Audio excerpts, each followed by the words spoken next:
Queridos irmãos, hoje nesta noite queremos lembrar de maneira especial dos 3 anos de falecimento de Eric Leopoldo Mandari,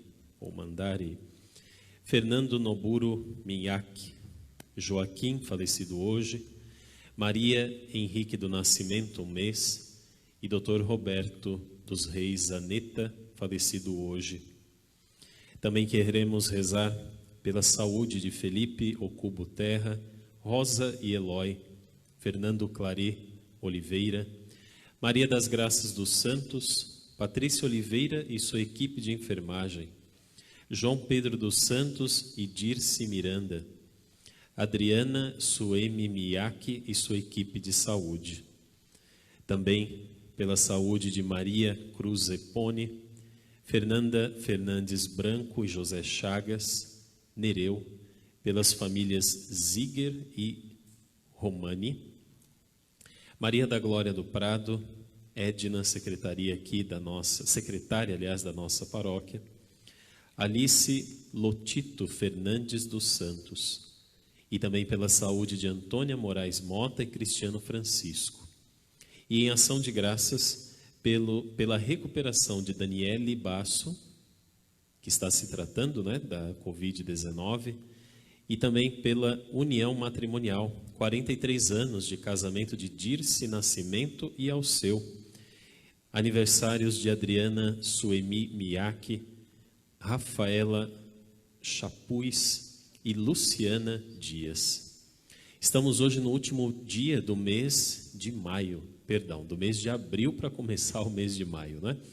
Então, como é bom também rendermos graças a Deus neste altar, fechando esse mês, que apesar de ser um mês que já está sendo acompanhado, não é, desde o início do ano pela preocupação da pandemia, mas de certa forma este talvez tenha sido o mês que todos nós tenhamos sentido os efeitos desta doença, os efeitos do isolamento social e a dificuldade de haver um bom senso, né, das nossas autoridades. O nosso país passa por um momento muito delicado em que, infelizmente, os pobres, como sempre, pagam a conta, sendo que dessa vez todos vamos pagar a conta, não é? Se os nossos governantes não pararem de brigar pelo poder e começarem melhor a trabalhar pelo bem de todo o povo, de toda a nação, de todo o planeta. E também nós queremos, nesse sentido, render graças a Deus por todos os acontecimentos deste mês de abril. Quantas coisas se passaram nas nossas vidas, quantas pessoas que completaram mais um ano de vida, também por aqueles que vieram a falecer. Nós nos solidarizamos, sim, com cada pessoa, porque cada pessoa não é um número, é uma pessoa, é uma vida, é um nome, é uma história. Diferente de algumas posições, né, nós precisamos sempre pensar, quando esses números deixam de ser números e passam a ser pessoas, qual que é a nossa reação? Será que nós seríamos tão indiferentes ou tão insensíveis ao sofrimento do outro? Eu tenho certeza que você, na sua família, no seu círculo de amizades, conhece alguém que ou está infectado ou inclusive já veio até a falecer. Então, por isso que nesse momento, mais do que nós criarmos mais problemas, nós precisamos nos apegar sim em Deus, nas nossas orações.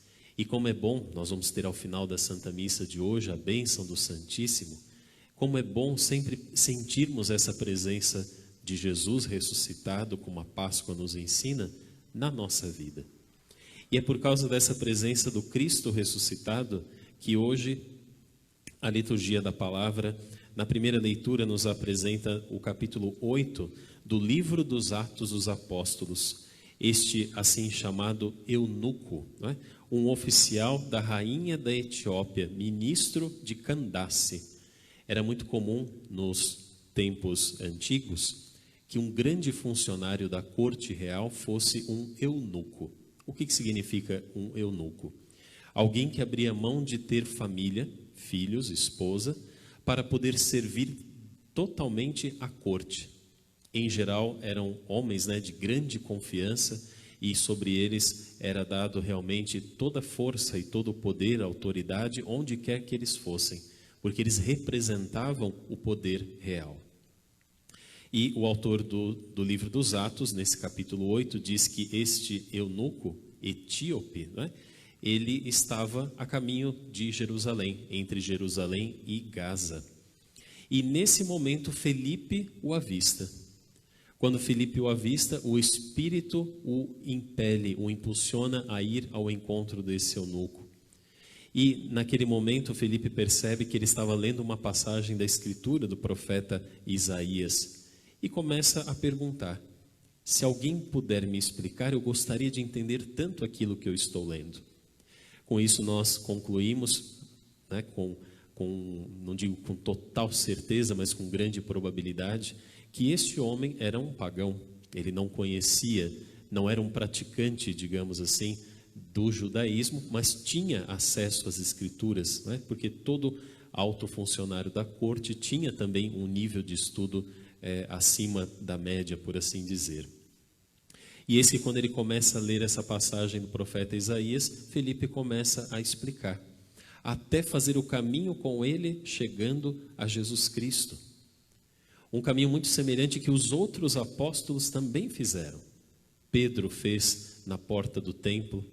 Estevão, como nós celebramos nesta semana, né, o primeiro mártir do cristianismo, da comunidade primitiva, o próprio Jesus, quando aparece aos discípulos no caminho de Emaús e lhes explicava as Escrituras. Esta compreensão da explicação das Escrituras é muito importante para as primeiras comunidades, porque elas não tinham ainda a bagagem que nós temos hoje, por exemplo, de 2000 anos de cristianismo. Hoje é muito fácil a gente olhar para trás, não é? E dizer, o Papa X falou isso, o magistério da igreja já tem um tesouro tão bem construído, tão bem acumulado ao longo dos séculos, mas para os primeiros cristãos, eles não tinham essa bagagem, esse tesouro a quem recorrer. E por isso que era tão importante para eles terem esse contato com as Escrituras e perceberem que nas Escrituras a presença do Cristo já estava acontecendo. Que o Cristo que era anunciado, ou Messias, como era prometido, a sua promessa estava de fato se realizando naquele momento. E diz o autor, né, do livro dos Atos dos Apóstolos, que essa experiência foi tão forte, tão rica, que o eunuco quis ser batizado. Em um certo momento eles pararam o carro, porque esse diálogo acontece dentro de uma carroça, né? A tradução é de carro, mas a gente sabe que é uma carroça. E nesse caminho o eunuco sente o desejo de ser batizado. Eles param no lugar onde há água e, como diz aqui o autor, o Espírito do Senhor arrebatou a Felipe. E o eunuco não o viu mais e prosseguiu a sua viagem cheio de alegria. A pergunta-chave: como que está a alegria do nosso anúncio como cristãos?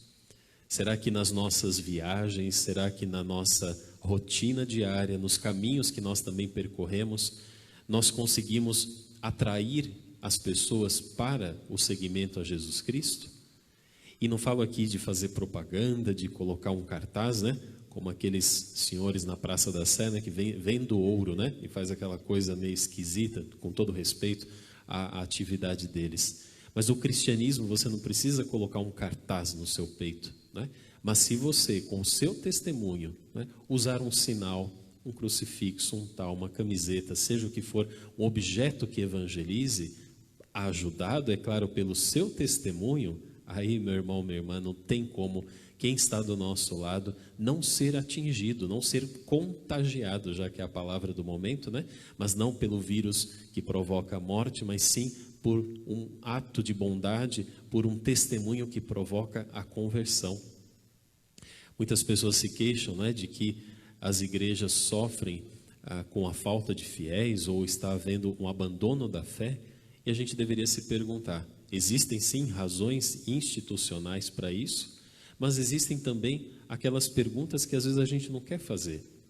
Por exemplo, será que o meu testemunho atrai ou espanta as pessoas?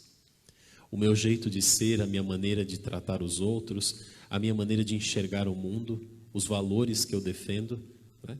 Lembrando que nem sempre nós seremos bem aceitos. O cristão, por excelência, vive o destino e a sorte do seu mestre, que é de muitas vezes não ser compreendido, ser contrariado, ser mal interpretado. Mas mesmo assim, a pergunta, repito, é esta: como que está o nosso ânimo em anunciar Jesus Cristo? Será que está como o de Filipe, que mesmo enxergando uma pessoa pagã, não mediu esforços para falar de Jesus Cristo a ela? Esse é um convite que a liturgia, na primeira leitura, nos faz. E o Evangelho, continuando, como assim acompanhamos nesta semana, o capítulo 6 de João. E, sobretudo, eu quero ressaltar o primeiro versículo deste trecho, é claro, o versículo 44. Jesus diz: ninguém pode vir a mim se o Pai que me enviou não o atrai. A fé, ela é um dom, ela é uma graça que Deus concede de maneira livre, generosa. Como é difícil a gente tentar provar para alguém que Cristo é o centro da nossa vida, é a razão da nossa existência, se essa pessoa não tem fé. Então, por isso que nós dizemos, mais do que ser um ato da nossa vontade, mais do que ser apenas uma busca pessoal, nós precisamos ser atingidos por essa graça, porque senão jamais, por exemplo, enxergaremos no Santíssimo Sacramento a presença viva e real de Jesus na Eucaristia. Para muitos, talvez, a ideia seja essa, não é? Como que eu vou enxergar num pedaço de pão, e que Jesus diz, eu sou o pão da vida, essa verdadeira presença? Pelos olhos da fé. Por isso, no momento em que a nossa fé é questionada, e que talvez muitas pessoas se perguntem, por que Deus permite que tudo isso aconteça, que não nos falte fé. Que o pão celebrado, consagrado todos os dias, seja a resposta para que essa nossa pergunta seja de fato respondida. Eu sei que o mundo não está do jeito que Deus gostaria que ele estivesse, mas esse mesmo Deus não abandonou esse mundo. Ele não nos largou à sorte. Ele está conosco, vivo, real e presente. E a Eucaristia, sem dúvida alguma, é esse tesouro que o próprio Cristo ele deixa a si mesmo como presença viva na vida da igreja. Que nós tenhamos os olhos, a fé, tanto deste eunuco quanto de Filipe, para podermos também aceitar verdadeiramente o Senhor ressuscitado nas nossas vidas. Louvado seja o nome de nosso Senhor Jesus Cristo.